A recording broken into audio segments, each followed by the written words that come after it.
Oi, gente, boa noite. Eu quero primeiro dizer que esses momentos para mim são sempre muito bacanas, são sempre muito importantes, que são os momentos em que eu me ponho a conversar com as pessoas sobre aquilo que eu venho estudando aí já a longa data. E esses momentos importantes, eles costumam ser um tanto quanto desafiadores, porque esses são assuntos que eu venho trabalhando aí já há mais de 10 anos e a cada vez que eu tenho que me haver com essas apresentações, eu sou convocado a repensar minimamente aquilo que eu venho pensando para ver aquilo que ainda faz sentido, aquilo que já não faz sentido, que precisa ser atualizado e por aí vai. Quero primeiro contar um pouquinho da minha trajetória, porque talvez ajude um pouco a entender as coisas que eu vou falar aqui. Como já foi dito, eu sou psicólogo, atualmente psicoterapeuta apenas, então trabalho no meu consultório e, apesar de ter sido dito que eu estou fazendo pós-doc, eu terminei o pós-doc na terça-feira, eu entreguei meu relatório com muito custo, com muito sofrimento. Então, estou ainda também mobilizado por essas coisas. A minha aproximação com as questões de sexualidade e gênero começaram no meu mestrado, que eu cursei entre 2008 e 2011, lá na Psicologia Escolar da USP, em que eu fui pesquisar por que eu parti de uma questão, de um certo estranhamento, de o que acontece que tem tanto filme no cinema com personagens LGBTs. E fui analisar filmes indicados ao Oscar ou vencedores do Oscar que traziam personagens gays, sobretudo gays, homens gays, para entender que presença é essa no cinema e o que se ensina às pessoas quando tantos personagens gays estão habitando a mídia, no final das contas. Na sequência, eu fiz parte do Conselho Regional de Psicologia como conselheiro e uma das grandes coisas que eu fiz foi justamente acompanhar as discussões de sexualidade e gênero, acompanhando pautas um tanto quanto difíceis. Acompanhei a pauta da cura gay, não sei se vocês se lembram, né, dos projetos de lei que queriam permitir que psicólogas e psicólogos oferecessem terapias de reversão da sexualidade. Quer dizer, pessoas homossexuais passariam por um atendimento psicológico e deixariam de ser homossexuais, se tornando heterossexuais. Ou pessoas transexuais, travestis, também poderiam fazer terapia e, de alguma forma, se curariam dos seus desvios. O primeiro projeto que ganhou força no país foi de 2011. Vou contar, isso vai atravessar a minha apresentação, mas esse foi um dos grandes assuntos que me trouxe, que me aproximou dessa temática de sexualidade e gênero, aí num campo mais público. Acompanhei também, pelo Conselho de Psicologia, as discussões do Estatuto da Família, que é um projeto de lei que visa dizer qual é a família, qual é o modelo de família correto no nosso país. E, na sequência, as discussões sobre ideologia de gênero e o Plano Municipal de Educação aqui de São Paulo, que talvez vocês se lembrem da intensidade e da violência que foram as discussões aí entre 2015 e 2016. Parto desse lugar e essas coisas, de alguma forma, vão estar aqui presentes na minha apresentação. Quero propor uma pergunta. Por que a gente está aqui, no final das contas? Por que vocês acham que é importante que a gente fale sobre gênero e sexualidade? O que a escola tem a ver com isso? A escola, talvez o que mais faça é falar sobre sexualidade e gênero. Desde sempre a escola fala sobre sexualidade e gênero. Cotidianamente. Talvez o dia inteiro a escola fale sobre sexualidade e gênero. A escola divide meninos de um lado, meninas do outro. A educação física Vocês já pararam para pensar por que a educação física é dividida entre meninos e meninas? E os meninos vão jogar futebol e as meninas vão rodar bambolê, por exemplo? A divisão dos brinquedos, a divisão das cores. Sabe qual foi o primeiro presente que... Eu entrei na escola, eu sou da época do pré-3, eu fiz pré. Então, no pré-3, o presente que eu dei para minha mãe, meu primeiro presente de Dia das Mães, foi uma coisa, era uma folha de sulfite, com uma boneca, uma menina desenhada, com um vestidinho que formava quase um triângulo. E ele era colado em outro sulfite, então ele formava um envelope, a parte de cima aberta. A gente pintou a menininha, recortou o triângulo e colocou. Então, formou um saquinho e a gente colocou um Perfex dentro para dar de presente para as mamães. Um pano para limpar a pia. Este foi o primeiro presente que eu dei para minha mãe, feito na escola. Um presente que fala sobre gênero. Porque eu estou dizendo para minha mãe, eu estou dizendo para as crianças de 6 anos que mamãe fica em casa e tem que limpar a casa. Não interessa que a minha mãe era professora, trabalhava, não sei o quê, e também limpava a casa, mas ela tinha que limpar a casa. O presente para o meu pai já não, foi um sabonete que a gente pintou e era para pendurar no cabide junto com as camisas do papai, porque papai trabalha. Essa é uma tremenda discussão de gênero que a gente não percebe e que a gente naturaliza e que desde sempre a escola faz isso. Então, só para a gente já começar a... Opa, pera lá, tem alguma coisa esquisita acontecendo, porque... e aí estou pensando junto com o Foucault, que é um pensador que eu estudo bastante, que ele diz que essa ideia de que a gente não fala de sexo, de que sexo é tabu, é mentira. O que a gente mais fala, o que a gente mais pensa é em sexo. As práticas sociais incitam a gente a falar nisso o dia inteiro. E envolve o que é ser homem, o que é ser mulher, quais são os desejos, o tipo de roupa, se tem decote, se não sei o quê. Tudo isso envolve, é uma incitação a gente falar sobre sexo. E a escola, desde sempre, incita as crianças a falarem sobre sexo. A questão é o que a gente... as críticas que são feitas, me parecem, têm a ver com o que a gente está agora querendo falar sobre sexo, e sobre sexualidade e sobre gênero. Não, a questão não é se a gente fala ou não fala, já fala. A questão é que a gente agora quer falar outras coisas, e é isso que produz algum incômodo. Para a gente começar e seguir a nossa conversa, eu quero passar um vídeo para vocês, que é um vídeo feito por uma TV estatal espanhola, que chama Vestido Novo. A mí me gusta mucho el día de carnaval. Es muy divertido porque nos disfrazamos y nos dejan ir sin bata. Ir como nosotros queremos. A mí me gusta mucho el día de carnaval.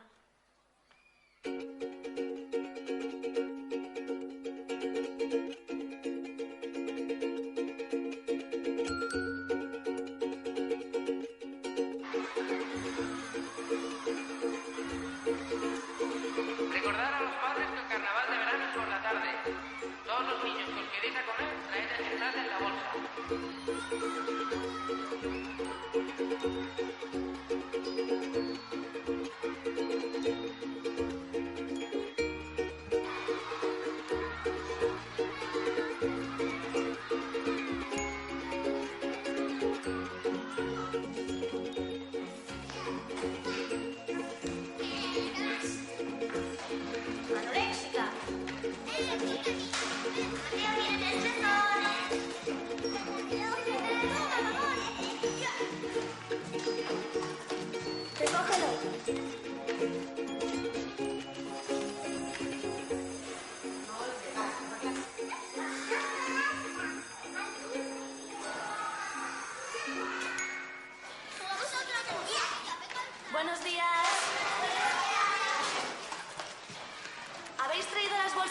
disfraz. Muy bien. Después repartiremos los collares para perro. ¿Recordáis de qué raza era? Muy bien. Dalmata. El acento en la primera A, porque es esdrújula. Veo que me escucháis.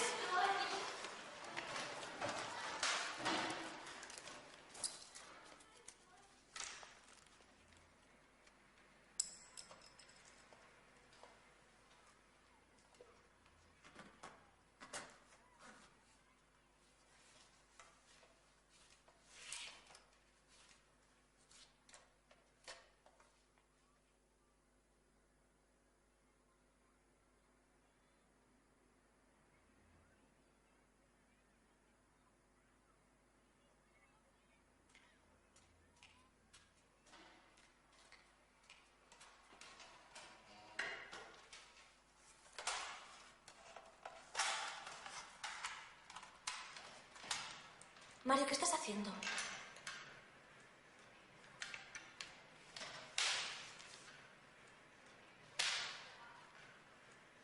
Mario, te estoy hablando.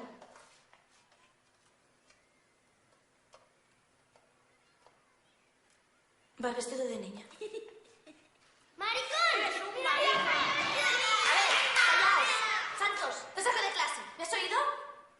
Mario, acompáñame fuera.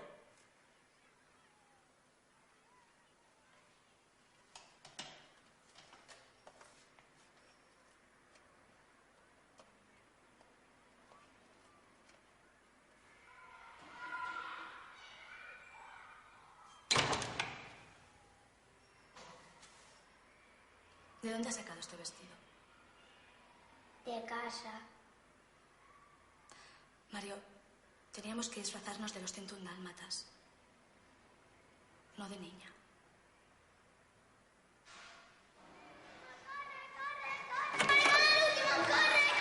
¡La señorita Yamaguchi! ¡Santos! ¡Bájate de la mesa! ¡Mierda!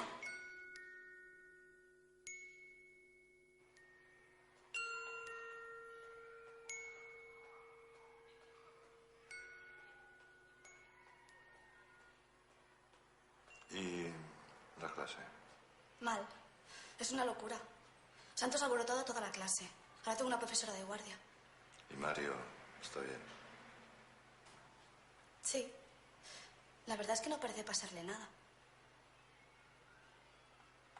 Seguro que lo advirtió bien. Subrayó que era por la tarde. Sí. Y a mí personalmente a los padres. Margarita, cambia al niño. Póngale la ropa que lleva en la bolsa y hablaré con su padre. Seguro que vendrá. Sí. Ya le dije que no hacía falta, pero insistió en recogerlo.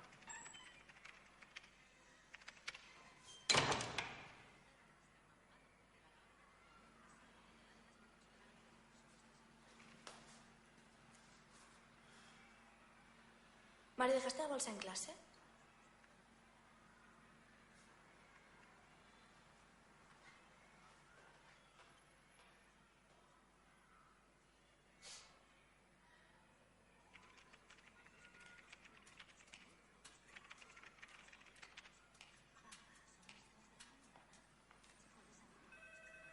¿Puedo? Tengo mocos. Claro, mi vida.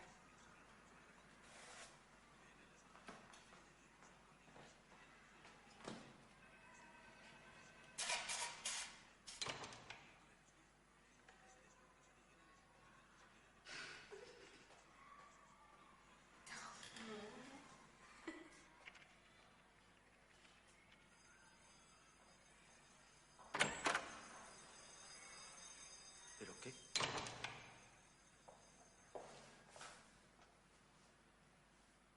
¿Pero qué coño haces con la ropa de tu hermana?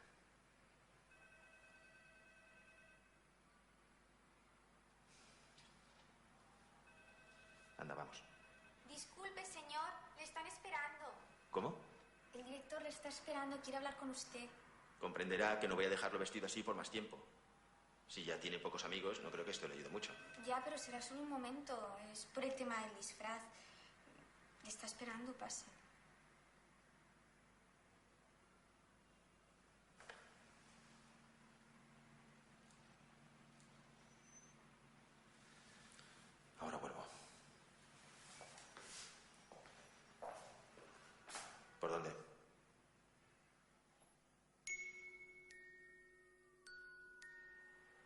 lo acompaña? No, vivimos aquí al lado. No tiene ni que cruzar la calle. Lo curioso es que desde el colegio hemos mandado una circular a todos los padres explicando que el carnaval es por la tarde. Sí, está claro. Nosotros recibimos esa carta. Además, la profesora ha comunicado personalmente a todos los padres de su clase lo del disfraz de dálmata.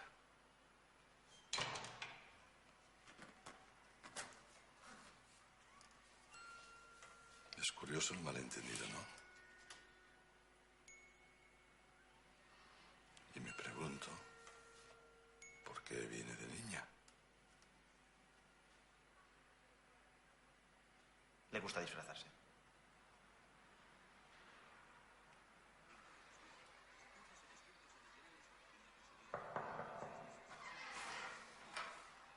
Elenita, cariño. ¿Pero qué haces aquí? Vengo a ver a Mario. Anda, pasa.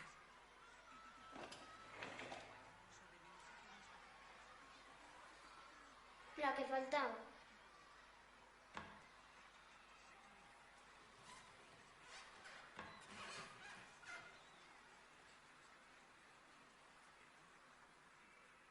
¿Qué estás haciendo? No puedes vestirte de niña. Es ilegal. Ni puedes pintarte las uñas. Mira todos cómo se han puesto. En tu casa lo hemos hecho. Ya, pero fuera no puedes. Los niños no se visten de niñas. Ya.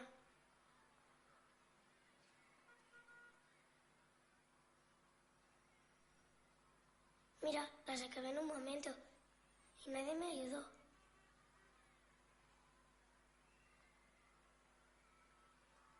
Si quieres, te puedo enseñar. Te puedo hacer caritas, animales, cosas. Y también flores de colores. Mi madre me dijo que me compraría más colores, pero ella dijo que es muy hortera.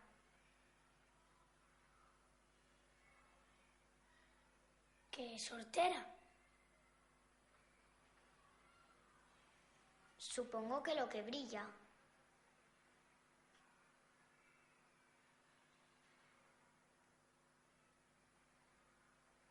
A mí me gustan más las cosas que brillan.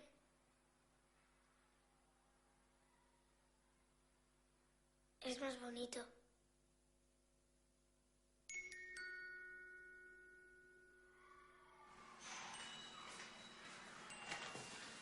¿Ha salido ya? ¿Qué va? Todavía no.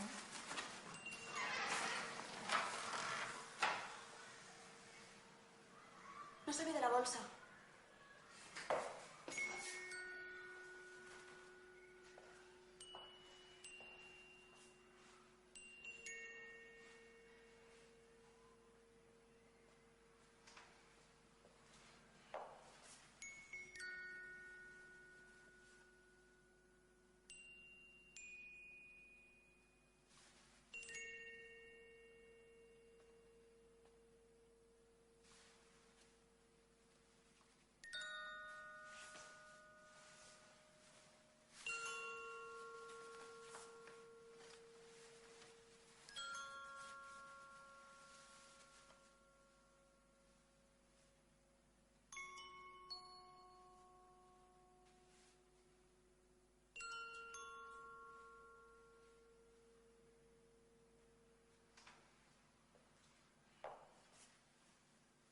Vamos.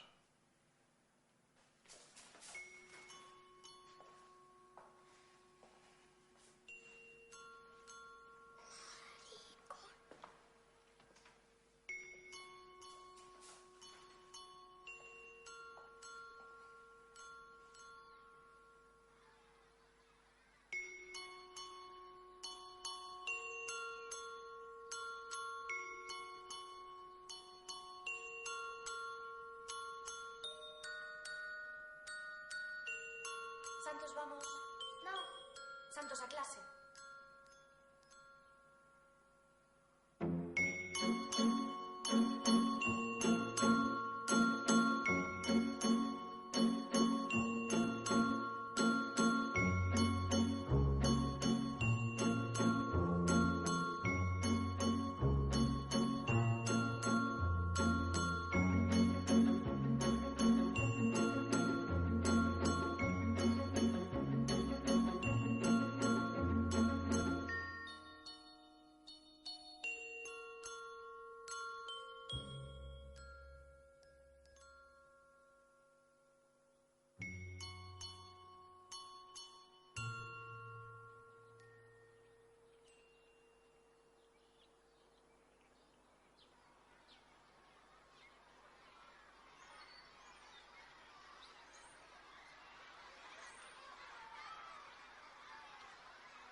muito facilmente esse vídeo serve para as pessoas olharem para como a família lida com as questões de sexualidade e gênero.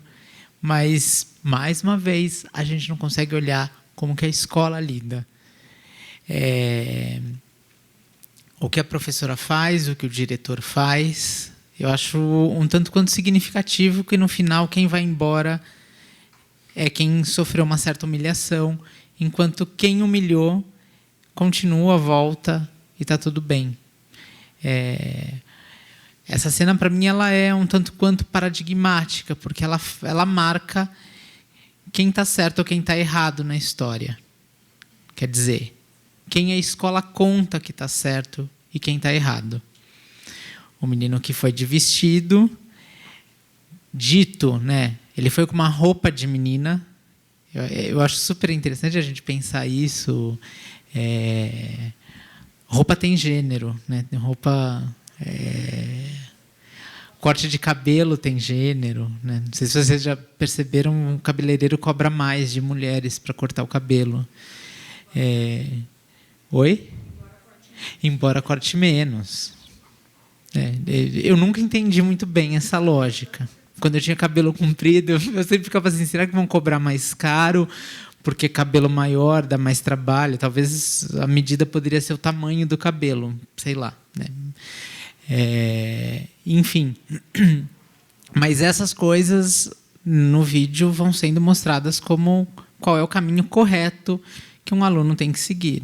O menino foi com a roupa inadequada, mesmo quando ele diz por que ele gosta do carnaval, porque o carnaval é o momento em que qualquer um pode usar a roupa que quiser e que você não precisa usar uniforme, em que você pode brincar, que você pode experimentar outras coisas, mas ainda assim há coisas que são da ordem do não podemos experimentar. Como diz a colega dele, é ilegal.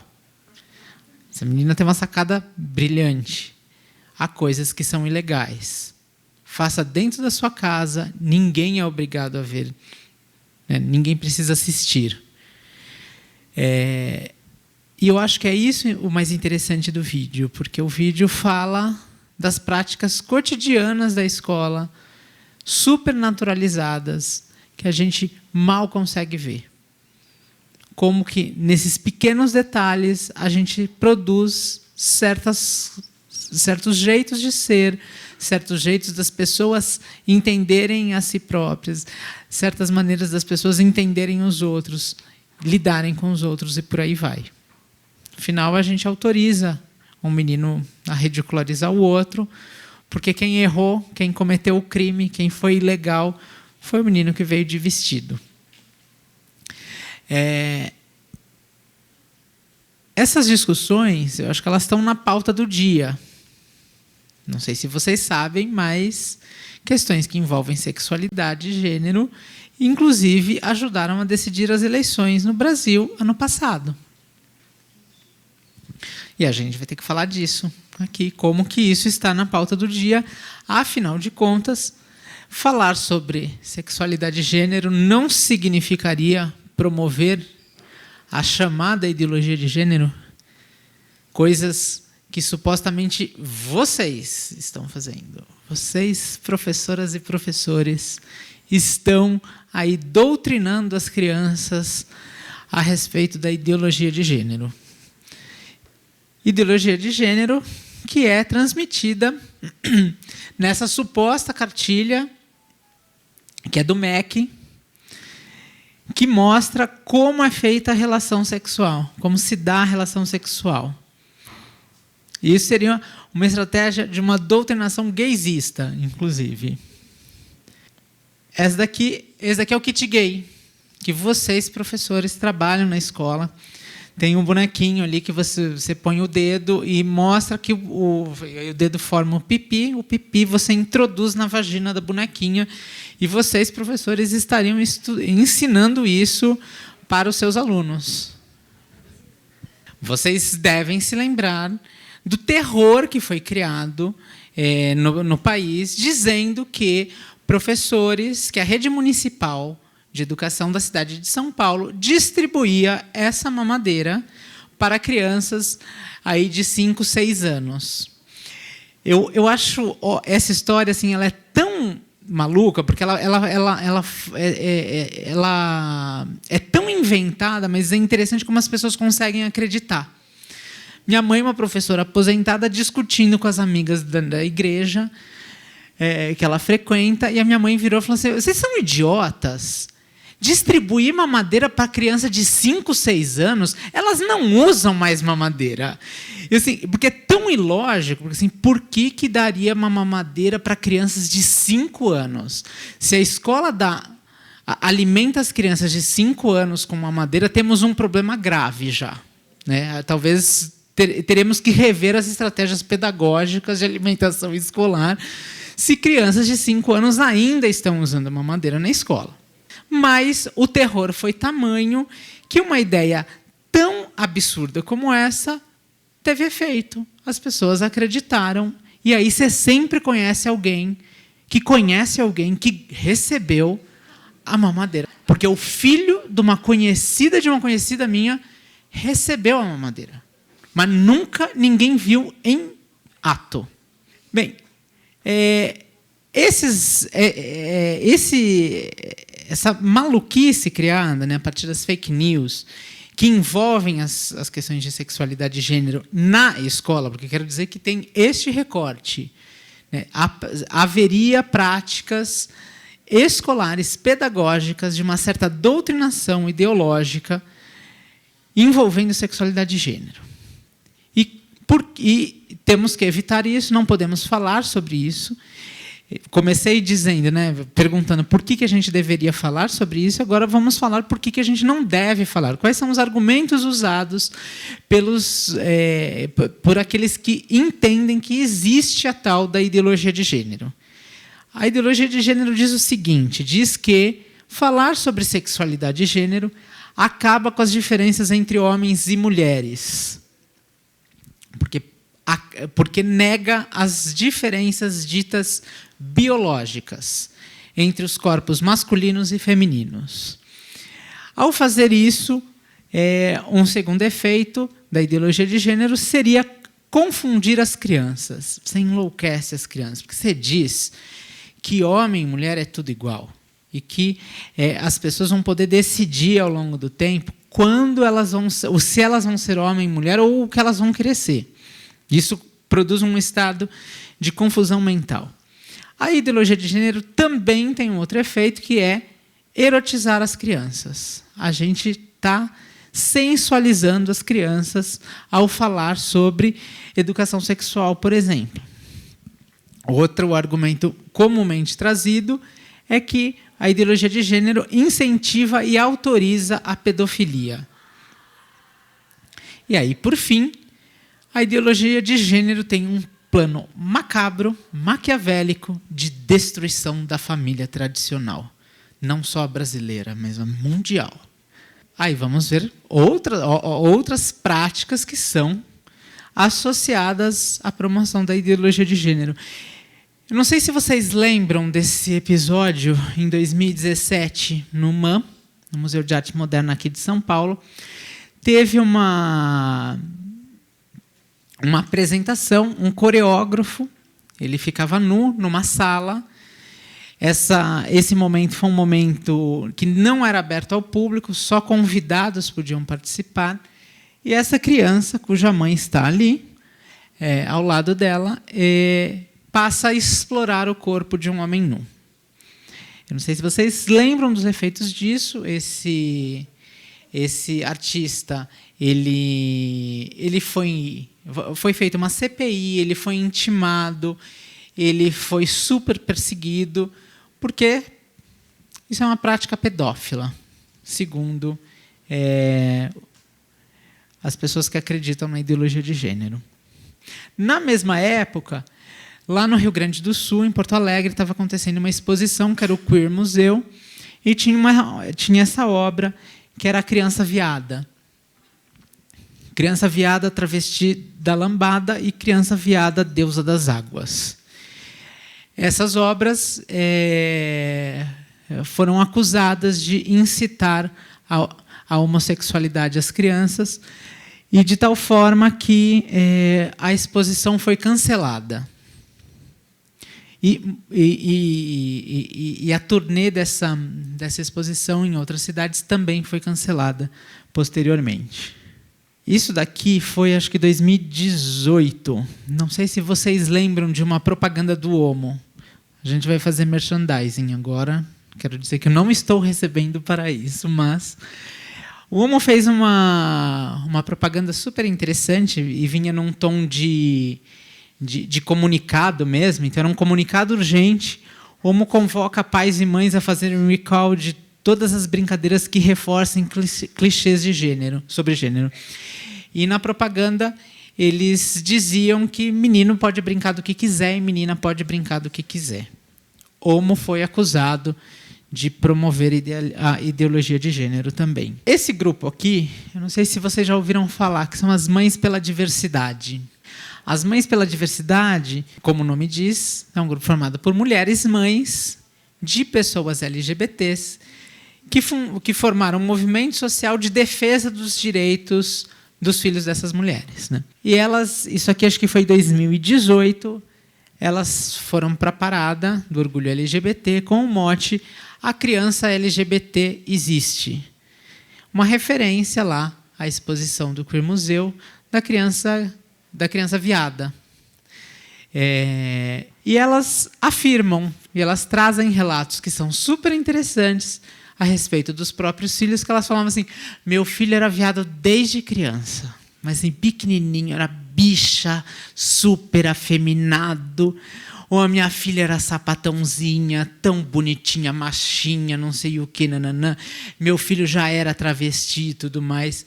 Como um jeito de afirmar a existência dessas pessoas já a longa data. Fico pensando quantos de vocês não trabalham com crianças viadas, crianças sapatãs, crianças travestis, porque elas estão na escola.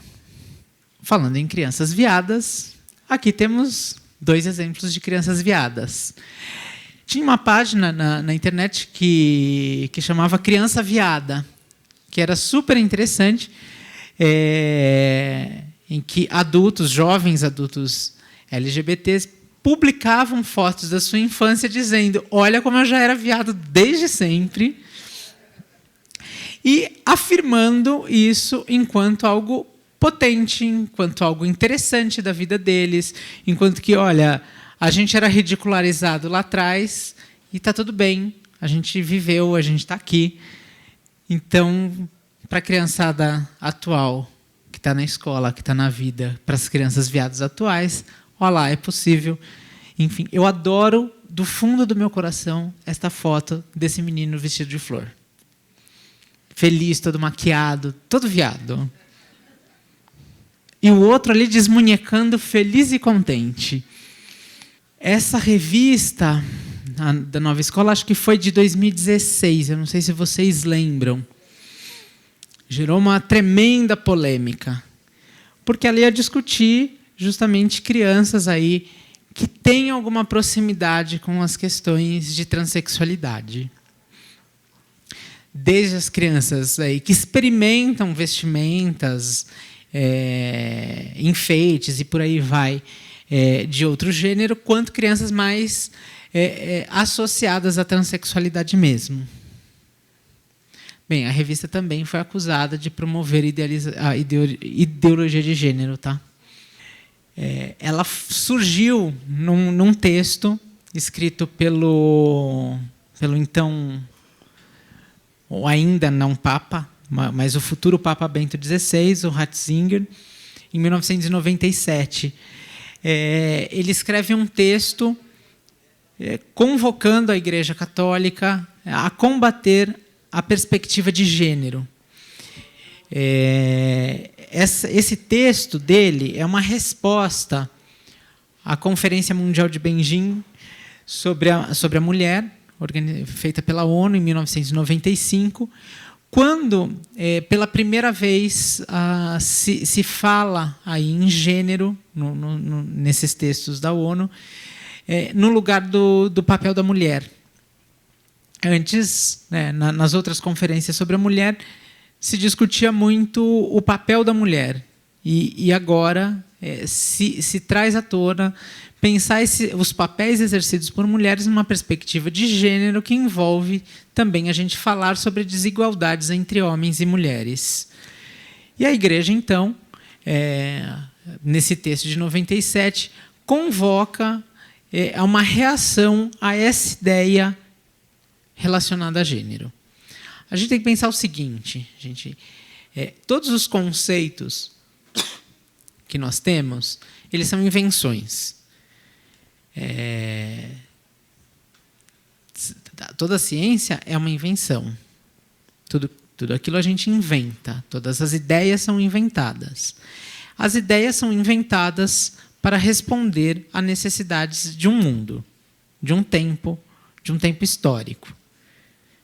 Então, a ideologia de gênero ela surge como uma resposta a um certo problema do mundo. O conceito de ideologia de gênero. Ele surge para combater a ideia de que existem desigualdades entre homens e mulheres, olhando para uma perspectiva de gênero. E a gente tem que retomar ideias de que há, sim, papéis consagrados, diferenciados para homens e para mulheres. E aí a Igreja passa a afirmar cada vez mais intensamente isso.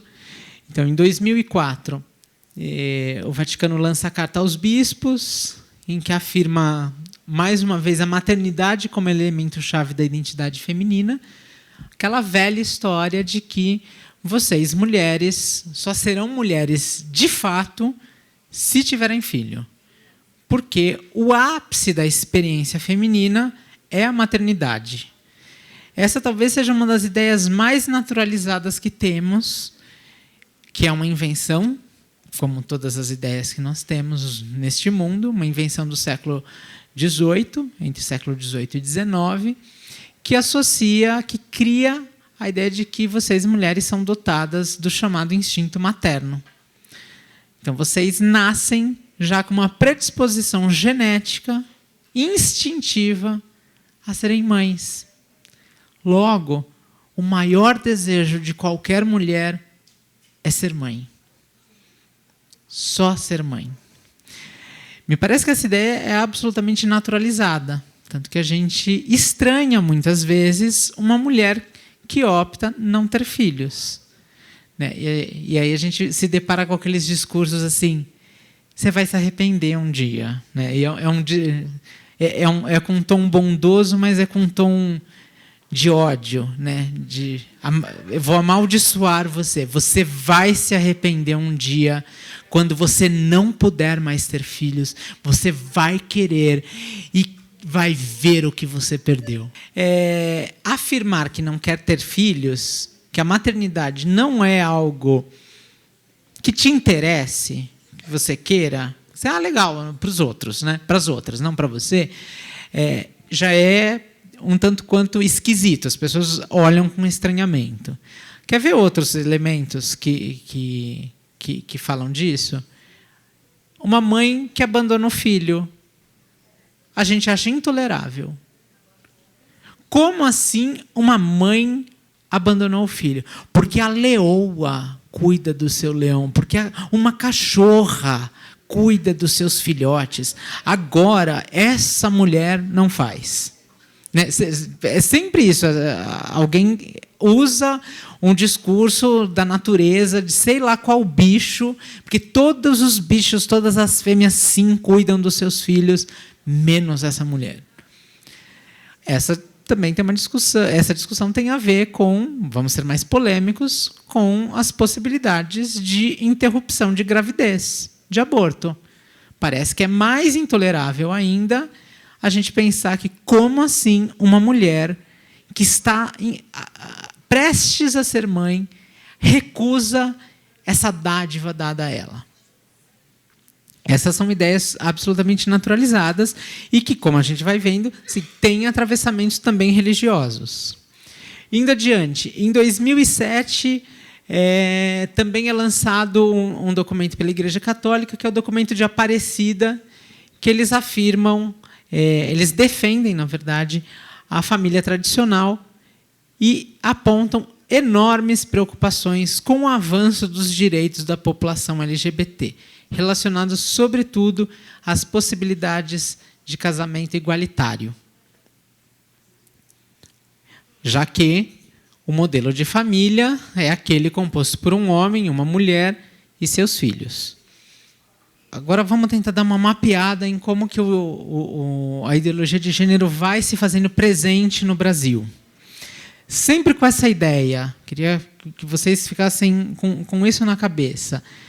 A ideologia de gênero, como qualquer outra ideia inventada no nosso mundo, responde a problemas do mundo. Então, um conceito ele serve como resposta, ele quer enfrentar um certo problema. Tá? Quais são os problemas que a ideologia de gênero, então, quer enfrentar no nosso país? O primeiro deles, em 2006, na verdade, ali está a lei, mas é projeto de lei, é um PL, não foi aprovado esse PL. O PL da criminalização da homofobia. Esse é um dos projetos de leis mais polêmicos que temos no Brasil, porque ele tem a ver com aquela decisão do STF deste ano que equipara a homofobia a crimes de racismo. O argumento trazido contra este PL é de que, com a sua aprovação, você estaria criando cidadãos com muitos privilégios. Cidadãos acima da lei, que seria a população LGBT. De como assim a Constituição já diz o que é direito de todo mundo, já diz que não pode ser discriminado, e alguém quer que seja especificado que este grupo social não pode sofrer certos preconceitos. Esse é o primeiro problema que a ideologia de gênero quer enfrentar. Segundo, as discussões relacionadas ao casamento igualitário. Bem, em 2011, o STF, numa decisão inédita, equiparou as uniões homoafetivas aos casamentos heterossexuais. Então, aquilo que antes era tido como apenas uma união estável tem o mesmo status e os mesmos, então, direitos de qualquer relação heterossexual. Qual o argumento trazido? Qual o problema visto no casamento igualitário? Ele vai destruir a família tradicional. Porque família é um homem, uma mulher e seus filhos. E aí a gente tem que lembrar que, como eu comecei a dizer, a ideologia de gênero surge com um viés religioso. Depois vai se modificando, mas essa é uma das forças muito presentes. Uma das ideias da igreja é que casamento, você tem que fazer um exame pré-nupcial, inclusive, que envolve as possibilidades do casal ter filhos. Se o casal não puder ter filhos, se for no rigor da religião, o casamento não pode acontecer. Não sei se vocês sabem disso. Aí eu sempre fico pensando, tudo bem, então não casa na igreja. Agora, se você quiser casar no civil e na vida pública, não deveria ser problema de qualquer igreja. Outro ponto, 2011, o kit gay. Vocês lembram das discussões do kit gay, do chamado kit gay? Bem, o kit gay tinha a ver com o programa Escola Sem Homofobia, ligado ao programa Brasil Sem Homofobia, do Ministério dos Direitos Humanos. Como o próprio nome diz, né, Escola Sem Homofobia, previa ações educativas para combater práticas homofóbicas no cotidiano escolar. Esse programa foi duramente criticado e acusado de fazer propaganda de certas opções sexuais. Na ocasião, o material do programa foi vetado, e essa daqui foi uma das falas da então presidenta Dilma, que disse que o governo não poderia concordar com a propaganda de opções sexuais. Tudo isso por conta de um vídeo. Eu não sei se vocês já assistiram os vídeos desse programa. Se vocês jogarem no YouTube, vocês encontram. São 3 vídeos. E um dos vídeos tratava sobre bissexualidade. Era sobre um adolescente que estava se percebendo bissexual, ora gostando de meninos, ora de meninas. E ele termina dizendo que, como bissexual, ele teria o dobro de possibilidades de encontrar alguém para se apaixonar. Logo, o vídeo estaria fazendo propaganda para as pessoas serem bissexuais. Afinal, quem nunca pensou nisso? Para deixar de estar solteiro, qual a melhor solução? Se torne bissexual. Porque agora você pode encontrar parceiros homens ou mulheres. E aí eu sempre penso, ou você tem o dobro de chances de ficar sozinho também, aí você fica mal, porque você não encontra nem homem, nem mulher. Eu estou brincando com isso, mas assim, essa é a natureza dos argumentos trazidos contra o programa Escola Sem Homofobia. Bem, vocês viram, é 2011. Em 2010, a gente teve uma coisa muito interessante, que foi a aprovação do Plano Nacional de Educação pela Câmara dos Deputados, que trazia o seguinte texto. São diretrizes do PNE. A superação das desigualdades educacionais, com ênfase na promoção da igualdade racial, regional, de gênero e de orientação sexual, e na erradicação de todas as formas de discriminação. Então, só para situar, em 2010 esse texto é aprovado, 2011 tem as discussões do Escola Sem Homofobia, a gente vai mudando, então, a tônica, né, o entendimento das questões, para a gente chegar em 2014 com a aprovação final do Plano Nacional de Educação, que retira, né, se vocês compararem, retira toda a parte que vai especificar, né, a promoção da igualdade racial, regional, de gênero e de orientação sexual, com ênfase na promoção da cidadania e erradicação de todas as formas de discriminação. Essa foi uma grande discussão de como tornar o texto mais abstrato, genérico, sem dar destaque a nenhum grupo social. Nenhum grupo social, na verdade, era não dar destaque às questões relacionadas à sexualidade e gênero. Tá? Aí vamos para a realidade que talvez vocês estejam mais próximas e tenham acompanhado nas discussões que começaram em 2015 dos planos municipais e estaduais de educação.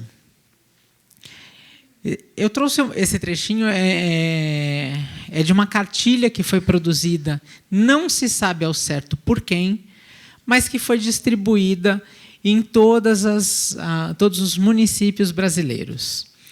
Possivelmente, ela foi distribuída, ela foi impressa pela Câmara dos Deputados, pela Frente Nacional. Tem algumas frentes parlamentares no Congresso brasileiro. E algumas frentes investiram muito nas discussões dos planos municipais. A Frente Parlamentar Evangélica, a Frente Parlamentar Católica e a Frente Parlamentar Mista em Defesa da Família. E aí tem uma união das duas, das bancadas tanto evangélicas quanto a bancada católica. Esse material dizia o seguinte, né? Ele pergunta: o que acontecerá caso aprovem a ideologia de gênero nas escolas? Acontecerá que todas as nossas crianças deverão aprender que não são meninos ou meninas e que precisam inventar um gênero para si mesmas. Para isso, receberão materiais didáticos destinados a deformarem sua identidade. E isso seria obrigatório por lei. O material é todo ilustrado e convocava a população a fazer a procurar os vereadores de suas cidades para mobilizar os vereadores a irem contra a aprovação do plano municipal, contendo referências às ideias de sexualidade e de gênero. Na ocasião, eu participei da mobilização e da formação de um coletivo, que era o Respeito se Aprende na Escola, que reunia diversos movimentos sociais, entidades, alguns gabinetes de vereadores aqui de São Paulo, para a gente discutir e tentar defender a inclusão dos termos referentes à sexualidade e gênero no plano municipal. Nós formamos esse movimento sabendo que iríamos perder feio a votação. Se eu não me engano, só 3 ou 4 vereadores da cidade votaram a favor da inclusão de sexualidade e gênero no plano municipal. As audiências públicas na Câmara dos Vereadores elas foram marcadas por uma intensa participação de movimentos conservadores, sobretudo ligado a igrejas. Então, chegavam ônibus fretados com pessoas todas uniformizadas, com faixas, cartazes, tudo impresso, o que fala de uma grande articulação, de uma grande mobilização, de algo muito bem preparado e dominado. Então, as cadeiras da Câmara destinada à população eram todas tomadas por esses movimentos. Movimentos um tanto quanto agressivos, que intimidavam pessoas que estavam lá para defender as discussões de sexualidade e gênero. Como esperado, como perdemos em grande parte do país. Acho que talvez mais de 90% dos planos municipais e estaduais excluíram as palavras sexualidade e gênero de seus textos. Tentei sistematizar um pouco o que é a tal da ideologia de gênero. É um conceito inventado no fim dos anos 1990, que afirma que as discussões sobre gênero são ferramentas de dominação. Então, tem essa ideia de que querem doutrinar as crianças, sobretudo, falando sobre gênero, para dominar essas pessoas, para produzir cabeças já aí, fazer uma certa lavagem cerebral e as pessoas passem a repetir um certo discurso. Então, é um conceito que também se relaciona, que é visto como um sistema de pensamento fechado que defende que as diferenças entre homens e mulheres são construções culturais e convencionais, negando aspectos biológicos e naturais. Isso daqui é baseado na ideia do Jorge Scala, que é um argentino, que é um dos grandes nomes da ideologia de gênero. Ele tem um livro chamado Ideologia de Gênero, e é usado como referência. E diz o Jorge Scala o seguinte, que as discussões de gênero elas querem negar as diferenças biológicas, então ditas naturais entre homens e mulheres, e dizer que tudo aquilo que há de diferença entre nós tem a ver com construções sociais, culturais, históricas, e que isso é um absurdo. Que haveria, então, diferenças que são naturais e que determinam as diferenças entre homens e mulheres. Por exemplo, vocês, mulheres, são mais carinhosas, mais afetivas, mais calmas, mais tranquilas. Inclusive, por isso que vocês são professoras. Porque professora não é uma profissão de cuidado, que tem que amar as crianças, que é quase ser mãe. Você pode fazer essa cara de não, mas a gente tem que lembrar que esse é o grande imaginário relacionado à profissão docente. Homem não. Homem já tem um pensamento racional, muito mais objetivo, muito mais concreto e tudo mais. E, coincidentemente, eles trabalham nas profissões que ganham mais. São médicos, são juízes, são engenheiros. Eles estão mais nas disciplinas de exatas, eles vão melhor em exatas. Mas por quê? Vocês, mulheres, têm uma afinidade com humanas. Que é algo mais assim, eu tenho que pensar, flanando, sempre, né, coisa aleatória. Tem um vídeo que é interessante pela maluquice, que é muito utilizado por quem fala em ideologia de gênero, que diz que eles fazem um experimento com crianças muito pequenas, sei lá, de 3, 4 anos, mostrando que os meninos têm uma predisposição, então aí genética, né, é natural, para brincar de carrinho. E as meninas de boneca. E que, naturalmente, os meninos preferem azul e as meninas cor-de-rosa. Naturalmente. Aí eu sempre fico pensando assim, gente, as crianças pré-históricas na caverna brincavam do quê? De carrinho também, né? E usava cor-de-rosa de onde, né? Tipo, enfim. Mas eles vão construindo essas ideias de que, naturalmente, as nossas diferenças vão sendo construídas. Então, mulheres são mais submissas porque tem uma questão de natureza, vocês são predispostas a obedecerem melhor. Homens têm uma predisposição a serem líderes e por aí vai. Mas tudo isso é uma questão natural. Associado ao discurso religioso, ou é a natureza ou foi Deus que fez assim. Ou a Matrix também pode ter feito assim, uma divisão das pessoas a respeito do que elas têm entre as pernas. Essas são imagens que eu encontrei na internet. A gente nunca sabe exatamente a fonte, tá? Tem uma das grandes discussões é que a sexualidade de gênero é assunto de família. Quem deve falar sobre isso é a família, pai e mãe. Aí não interessa se pai e mãe considera normal que as crianças sejam estupradas dentro de casa, por exemplo. Se achar que é normal, paciência.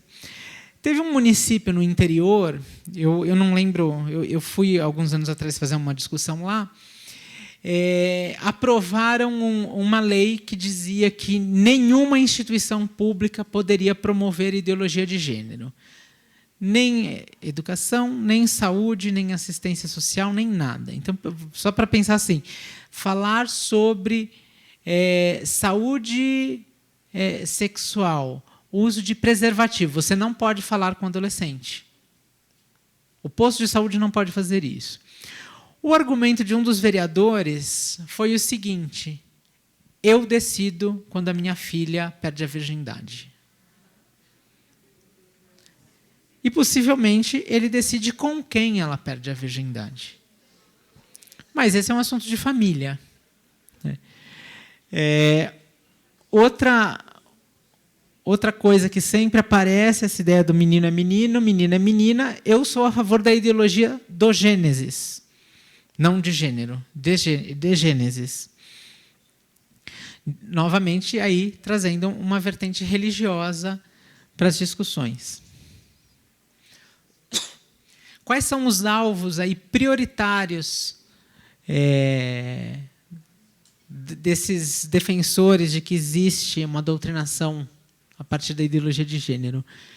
As discussões sobre saúde reprodutiva das mulheres, práticas de educação sexual. Então, a gente falar de preservativo, métodos contraceptivos, para as crianças e para os adolescentes, significaria promover ideologia de gênero.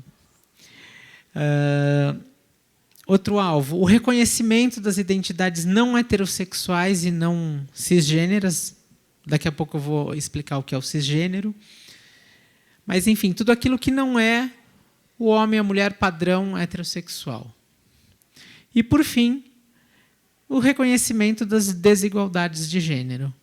A gente mostrar que há diferenças, não apenas diferenças, mas há desigualdades entre homens e mulheres, em que vocês, mulheres, saem perdendo a maior parte do tempo.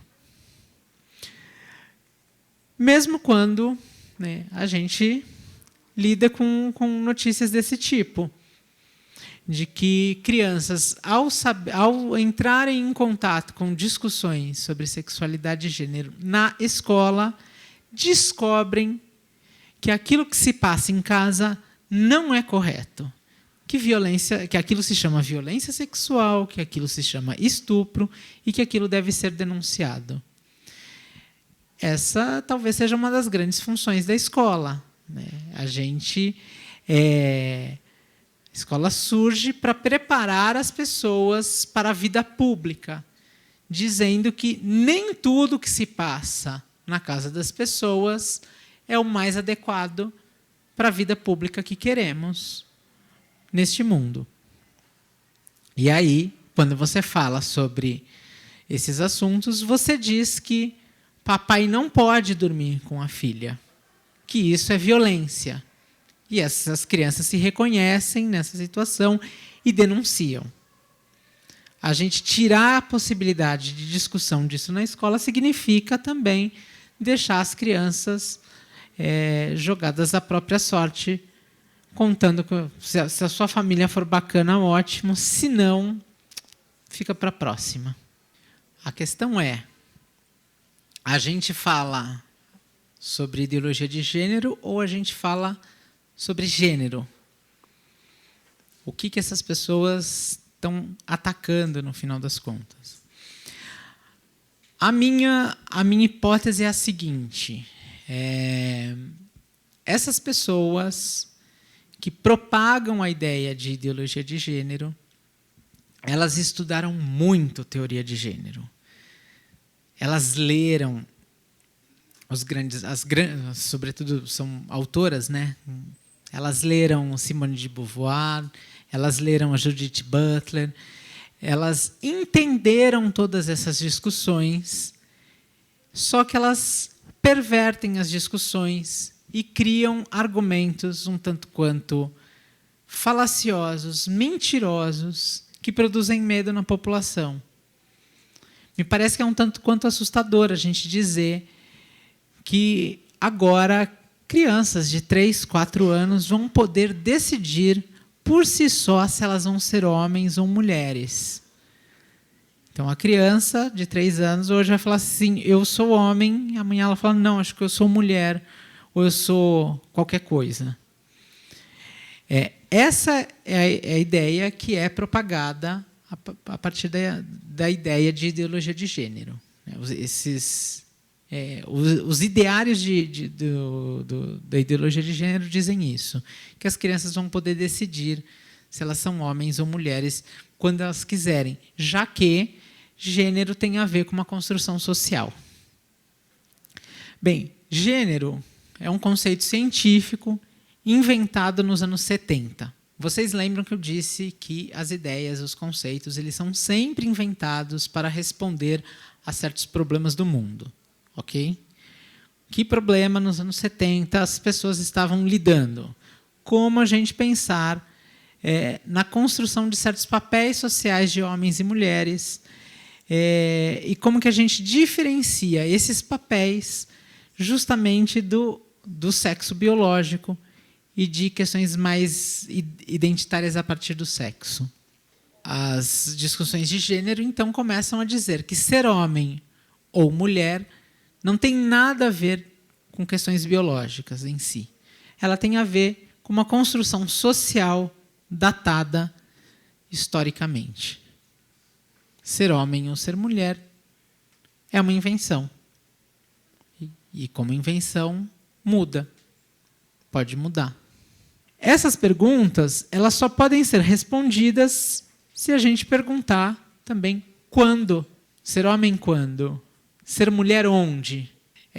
Ser mulher no Brasil hoje é a mesma coisa de ser mulher no Irã? Se eu não me engano, o Irã...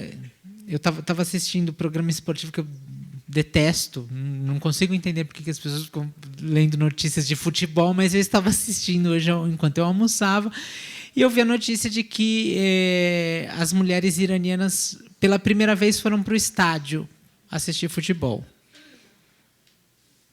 É proibido no Irã.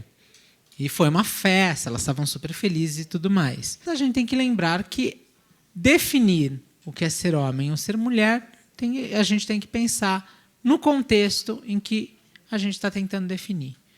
Quando e onde essas pessoas estão, para a gente definir.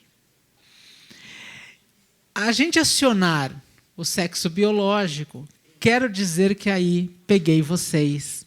Vocês estão ali, junto com as pessoas que defendem que existe doutrinação a partir da ideologia de gênero. Porque essas pessoas partem justamente do argumento de que a grande diferença entre homens e mulheres, ela é biológica, ela é natural, ela tem a ver com uma diferença já posta no corpo das pessoas.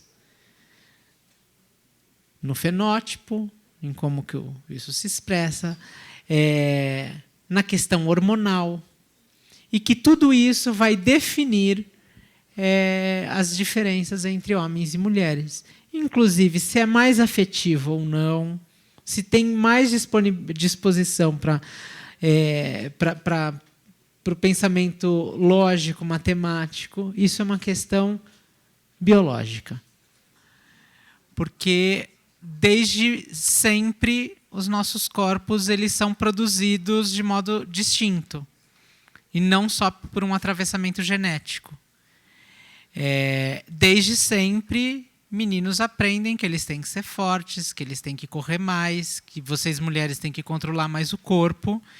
E aí eu nunca sei, por exemplo, em comparações no esporte, se homens têm um desempenho maior por uma questão biológica ou porque desde sempre eles foram produzidos para ter um maior desempenho. Talvez o dia em que essas educações corporais fossem mais igualitárias, a gente pudesse responder se esse atravessamento genético tem um peso ou não tem, no final das contas. Hoje, acho que a gente não tem condição alguma de dizer isso. Que é isso. Os homens, vocês mulheres, foram produzidas, treinadas, desde a mais tenra idade, a correr menos. Por exemplo. Coisa simples, né? A gente tá acostumado a dizer que as meninas devem ser mais calmas, tranquilas, e os meninos correm. O peso que isso tem na produção de um corpo, eu não sei mensurar. Eu sempre fico curioso como a gente vai acionando discursos de natureza biológica, no final das contas, porque aí a gente chega num ponto que é da ordem do inquestionável. Né? É claro que há diferenças biológicas entre os corpos. Está posto. Tenho dúvidas nas diferenças dessas potências corporais. Muitas dúvidas. É claro que tem diferenças. É só olhar quem pode produzir um filho e quem não pode. Ao mesmo tempo que hoje, com os avanços científicos, né, a gente consegue produzir corpos muito mais híbridos que conseguem desempenhar funções muito mais distintas. Né? Você pode fazer suplementação alimentar para mulheres e elas terem corpos potentes como homens. Mas quer ver aí uma coisa que o argumento biológico falha? O que a gente faz com aquelas crianças que têm genitália ambivalente, que a gente não sabe se tem um pênis ou uma vagina. Vocês sabem como que os médicos decidem se vai ser menino ou menina? Por muito tempo, as decisões sobre se vai ser menino ou menina envolviam o médico olhar a genitália e ver o tamanho da coisa que tinha entre as pernas de uma criança recém-nascida. Acima de, sei lá, meio milímetro se considerava um pênis, abaixo se considerava uma vagina. Esse era o critério utilizado. A questão, gente, é que a gente não pode esquecer que, socialmente, também fazemos leituras sobre os corpos biológicos. Esse é o ponto. Então, não dá para a gente dissociar e tentar buscar algo puramente biológico, como se isso, por si só, dissesse alguma coisa. As leituras sociais, culturais, sobre o nosso aparato biológico produzem corpos, produzem modos de vida. Esse é o problema. Não sei se a gente consegue dialogar a partir disso. Porque quando a gente vai justificando, marcando essas posições, essas diferenças biológicas, rapidamente se associam a elas outras diferenças, que historicamente serviram para justificar as desigualdades entre homens e mulheres, pela biologia. Esse é o problema da gente acionar a biologia. Porque, historicamente, ela serviu para falar que vocês, mulheres, valem menos do que homens. Esse é o problema. A partir de uma leitura puramente biológica. Por isso que a gente tem que ter um cuidado. Não estou dizendo que assim, porque aí senão eu vou ser esse ser fantasioso que essas pessoas que acreditam em ideologia de gênero falam, que assim, como se a gente negasse as diferenças biológicas. Há diferenças, a gente olha, é isso. Né? E há diferenças, assim, talvez na média há um pouco de diferenças. A questão é que elas são muito menos importantes para a gente entender as nossas existências do que as diferenças sociais. E essas pessoas acionam o discurso justamente biológico. A gente tem um corpo diferente, a gente tem uma genética diferente, a gente tem hormônios diferentes. Quer ver um discurso que é super biológico? Que homens, por uma questão hormonal, têm mais desejo sexual. São tarados, mas é natural. E aí eu não posso fazer nada. Baixou um hormônio em mim. E aí quando eu vi, estou lá fazendo. Queria trazer outras coisas para ver se a gente ajuda nessa discussão. Pelo seguinte, as discussões de gênero, a meu ver, elas são interessantes porque elas tornam a nossa existência mais complexa. Elas rompem com coisas que rapidamente, com associações que a gente costumeiramente faz de modo muito imediato.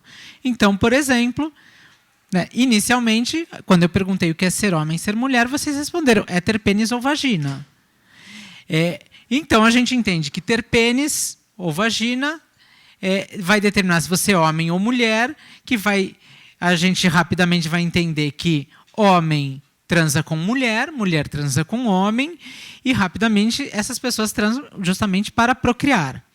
Esse é o grande imaginário social vigente. E acho que as discussões de gênero, elas trazem uma ruptura com isso ao dizer que ser homem e ser mulher é um pouco mais complexo do que a gente fazer essas associações. Em primeiro lugar, as discussões de gênero, elas ajudam, elas convocam a gente a fazer uma distinção entre o que é sexo e o que é gênero. Sexo tem a ver com o aspecto biológico da nossa existência, que nos aproxima do mundo animal, no final das contas, e nos coloca entre a possibilidade de sermos machos, fêmeas ou intersexo. É a gente olhar puramente para o aparato biológico da nossa existência. Uma outra coisa que é importante da gente olhar tem a ver com a identidade de gênero, que tem a ver com a percepção que cada sujeito faz de si mesmo. Isso significa que um homem, ele pode ser um homem ou uma mulher, a gente tem essas duas possibilidades. Quando esses seres se identificam com esses lugares, com aquilo que está supostamente de acordo com o que socialmente se espera, então você ter pênis, você ser macho, você é homem. Se eu tenho pênis e me vejo como homem, eu sou um homem cisgênero. Se eu tenho pênis, mas vou me constituindo, me reconhecendo como mulher, eu sou considerado uma mulher transgênero. E vice-versa. Tá? Aí, é tão interessante, quando a colega falou da gravidez, hoje temos situações de homens grávidos. Homens grávidos. Homens transexuais grávidos. Pessoas que nasceram com um corpo biológico feminino, de fêmea, e que se reconhecem como homens e que engravidam. Outro ponto importante é a gente pensar na expressão de gênero, que tem a ver como cada pessoa vai manifestando publicamente a sua identidade de gênero, que tem a ver aí com os aspectos masculinos, femininos, andrógenos ou fluidos.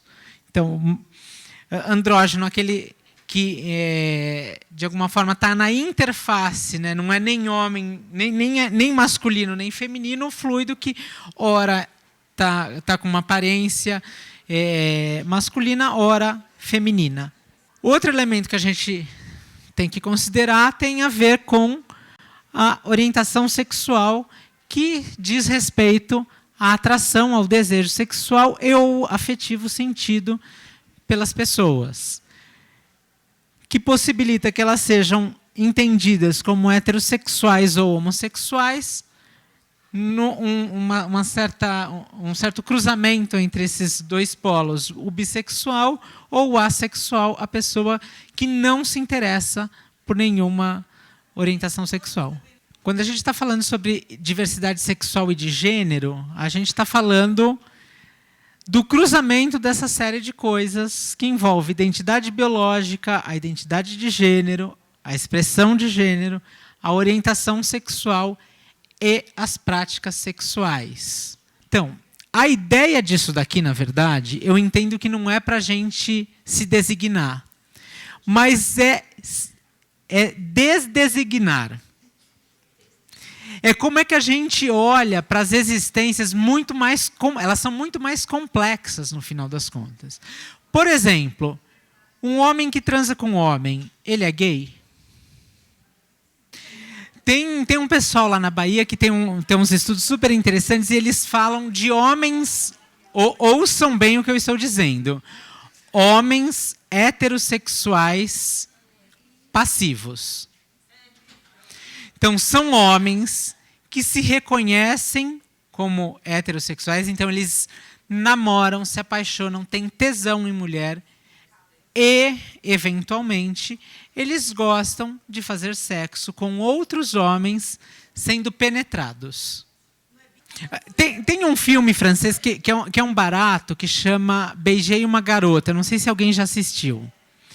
É a história de um cara gay que vai se casar, ele está nas vésperas do casamento com o companheiro dele, e aí, na despedida de solteiro, ele conhece uma moça, e ele fica com ela, e eles transam. E ele se apaixona.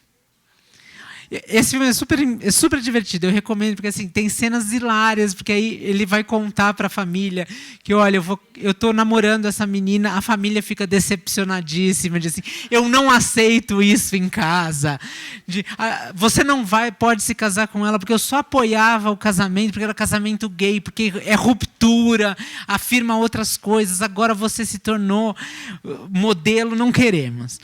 A cena final desse filme, já vou contar spoiler, tá? Não, vou contar. Não, mas...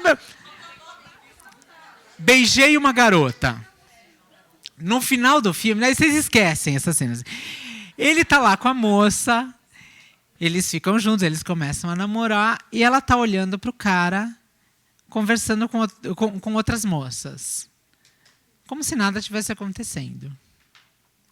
Daqui a pouco chegam outros caras e começam a conversar com ele. Ela vai que nem louca, tipo, porque ela percebe que os caras podem dar em cima dele e ele retribuir. Porque ele continua sendo gay e está apaixonado e casado com uma moça. As coisas são um pouco mais complexas do que a gente está acostumado, tá, gente? O resumo da história é essa.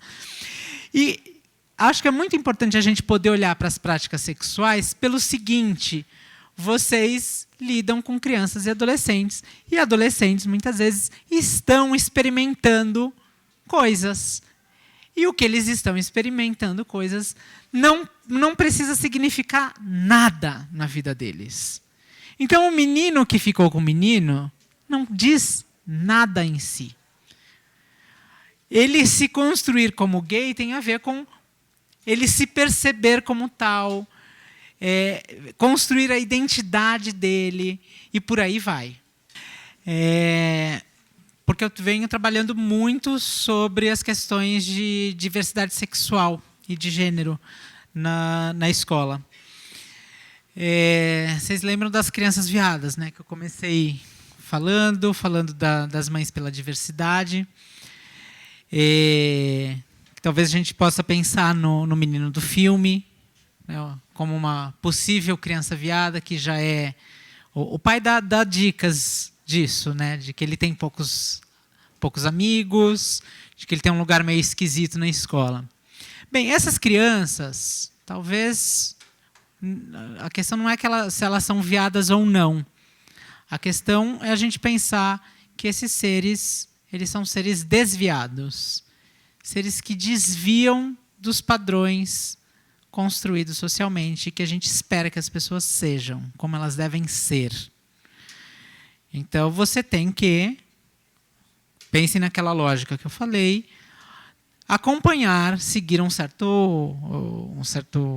redundância. Você tem pênis, você é homem, heterossexual, vai gostar de meninas. Você tem vagina, você é mulher, vai gostar de homens. E vocês vão se encontrar, transar e ter filhos. Porque, afinal, a função dos encontros entre os seres é a reprodução. Essas são crianças que fogem dessas regras postas e que elas vão arcar com essa existência. Uma existência que não é uma escolha, né? Ninguém um belo dia acorda e fala: ops, acho que vou ser viado, né? Acordei pensando. Não sei se é uma questão biológica, se é natural, se nascemos assim ou não nascemos. E também não sei por que a gente se pergunta sobre isso no final das contas. Por que a gente quer determinar por que a gente é assim ou assado no final das contas. A que serve a gente dizer se é uma questão hormonal, se é uma questão genética, se é sei lá o quê, né? De que ajuda? Bem, essas crianças, elas desviam da heteronormatividade e da cisnormatividade, que significa dizer que deveríamos todos obedecer ao corpo biológico que temos, então sermos cisgêneros e sermos heterossexuais. Eu trabalho muito com a ideia da Guacira Lopes Louro, que é uma professora lá da Federal do Rio Grande do Sul, da Faculdade de Educação, que ela fala que a população LGBT são sujeitos que não são. Quer dizer, são sujeitos que não deveriam desejar o que desejam, sujeitos que não deveriam viver do jeito que vivem, sujeitos que não deveriam ser do jeito que são, sujeitos, então, que não deveriam existir.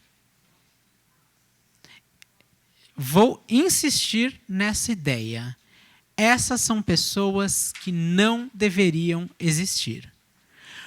Quando a gente está falando quando há pessoas que falam que existe ideologia de gênero que incentiva que as pessoas sejam homossexuais e que Não, e se isso é um problema de as pessoas serem homossexuais, eu estou dizendo que essas pessoas não deveriam existir. Simples assim. Né? Não à toa, essas discussões de ideologia de gênero elas estão atreladas, por exemplo, à cura gay. A possibilidade de psicólogos oferecerem tratamentos às pessoas para que elas se tornem heterossexuais. Só para dizer que há diversos estudos científicos que mostram que essas terapias de reversão da orientação sexual, elas não são possíveis. Não é possível que, por meio de terapia psicológica, alguém mude sua orientação sexual.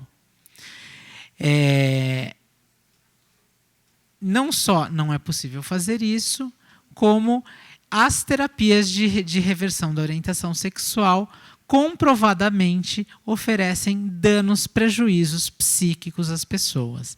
Elas enlouquecem os sujeitos. Aumentam-se os casos de depressão, transtornos de ansiedade, ideações, tentativas e execuções de suicídio. Porque você pira a pessoa. Tá? Tudo porque você está dizendo que ela não deveria ser assim, ela não deveria desejar o que ela deseja. Pergunta: como é que deve ser viver com essa sensação de que você não deveria existir? Como é que isso impacta a vida de uma criança, de um adulto, quando desde sempre dizem para ela que ela não deveria ser desse jeito? Mais do que respostas, acho que essa é uma pergunta para vocês ficarem com ela. Como é que é para aquele menino que a gente viu no vídeo que ele não pode colocar o vestido?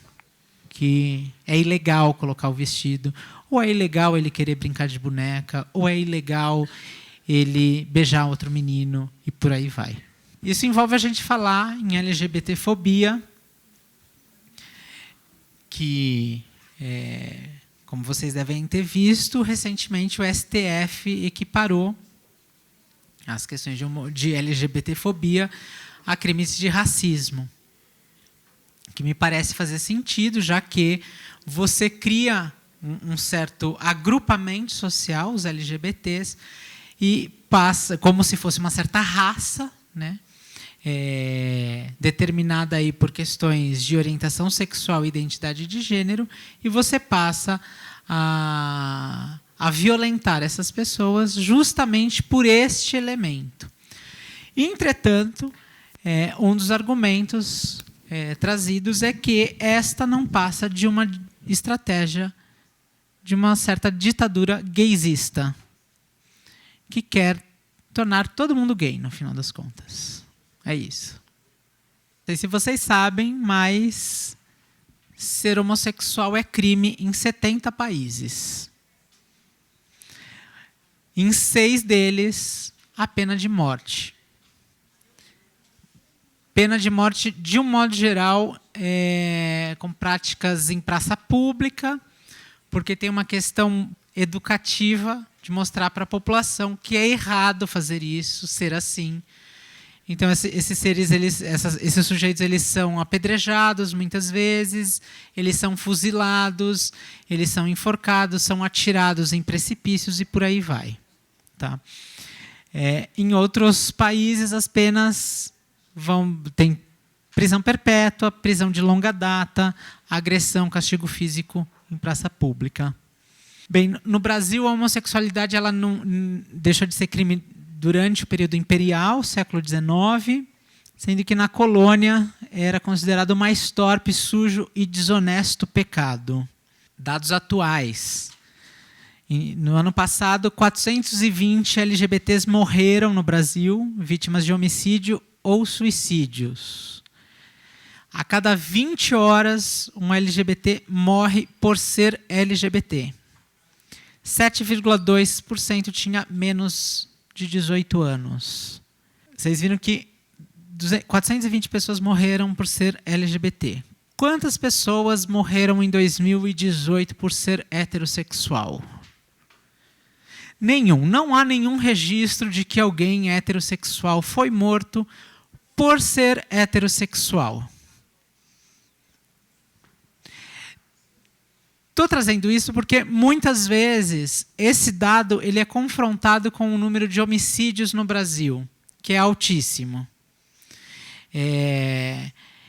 E há brincadeiras, né? A gente vai tornando tudo brincadeira, com facilidade. Mas há um apresentador de TV que, algum tempo atrás, disse que é melhor ser gay no Brasil porque é mais seguro. Porque aqui os índices são baixos, né? Pensa, 420 pessoas para uma população de 250 milhões, quase nada. Mas se a gente pegar os índices de homicídio, eles são muito mais altos. Só que é claro que essas pessoas não contam que, dentre as pessoas que são mortas, em dados gerais, também existem LGBTs que foram mortos em assaltos e por aí vai. Então, aqui, uma estimativa feita... esses dados eles são do Grupo Gay da Bahia. Nós não temos dados oficiais de mortes de LGBT no Brasil. Tempos atrás foi aprovada a possibilidade de que os boletins de ocorrência no país tivessem a indicação de orientação sexual para poder criar dados sobre violência homofóbica no país. Isso foi derrubado. É importante a gente pensar na LGBTfobia cotidiana, que tem a ver com a vida no armário das pessoas, na vida que é imposta no armário. O menino tem que usar vestido dentro de casa apenas. Esse armário ele pode ser muito variado. A pessoa pode existir só para si mesma, só para a família, só para os amigos. Às vezes no trabalho não, no mundo público não.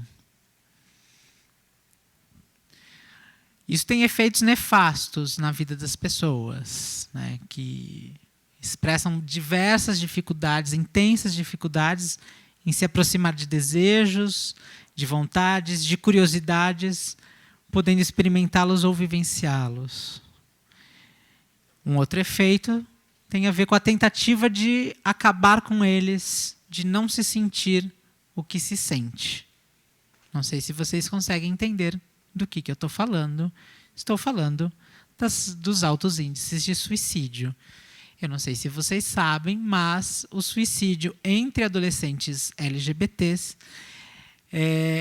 estima-se que seja 8 vezes maior do que entre adolescentes heterossexuais. Claro, você constrói uma pessoa que acredita que ela não deve existir do jeito que ela existe, e aí ela acredita nisso. A ideia do armário tem a ver com essa impossibilidade ou restrição para que as pessoas expressem publicamente, vivenciem publicamente os seus desejos. Expresso naquela máxima, né? Isso é coisa de se fazer entre 4 paredes. A gente não precisa ver na rua. Ou também expressa na ideia de que você pode ser, mas não precisa parecer. Muito atrelada à ideia de que os homens têm que ser masculinos e as mulheres femininas. Homem não precisa ser afeminado e mulher não precisa ser macha. Porque, né, para quê? Outra forma da LGBTfobia se expressar tem a ver com os preconceitos e estereótipos produzidos contra essas pessoas, de que são promíscuos, são pecadores, são vulgares, são doentes, têm DST e AIDS, de que eles foram abusados na infância e, se foram abusados, eles vão vir a abusar. E, então, eles têm uma tendência à pedofilia. E aí é feito um certo encadeamento que justificaria que esses sujeitos não poderiam adotar crianças e constituir famílias. Bem, o Brasil é o país que mais mata LGBTs no mundo. E também o Brasil lidera, assim, e aí lidera mesmo, o ranking mundial de assassinatos de transexuais. Não sei se vocês sabem também, mas a expectativa de vida de uma pessoa transexual ou travesti é de 35 anos. Essa é a estimativa de vida. Então a gente está dizendo que as pessoas simplesmente morrem como morriam na Idade Média. Aqui são 3 notícias internacionais de crianças que sofreram LGBTfobia. Nessa primeira notícia, esse menino de 11 anos, ele se enforcou. Ele gostava daquele My Little Pony, o Meu Pequeno Pônei. E ele brincava na escola e ele era ridicularizado pelos colegas e ele tentou se enforcar. Ele ficou muito tempo sem oxigenação no cérebro, ele teve sequelas terríveis. Aqueles outros 2 casos, menino de 8 anos e de 10, foram mortos porque o pai ou o padrasto entenderam que eles eram gays. Essa notícia é antiga, de 2013, foi a primeira diretora transexual de um colégio aqui em São Paulo. E ela conta das cenas de humilhação sofridas pelos próprios colegas. Isso posto, uma pergunta importante. E a escola, o que tem a ver com tudo isso? Vamos olhar para algumas coisas. Os dados que temos foram produzidos pela Secretaria de Direitos Humanos em 2012, que produziu um relatório de violência LGBTfóbica.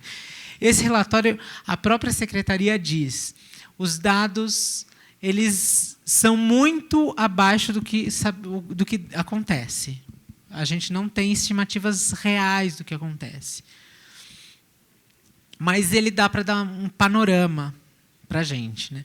Primeiro que a violência LGBTfóbica acontece, sobretudo, em ambientes conhecidos pelas pessoas, por pessoas da convivência delas. Família, escola, vizinhança, trabalho. Tá?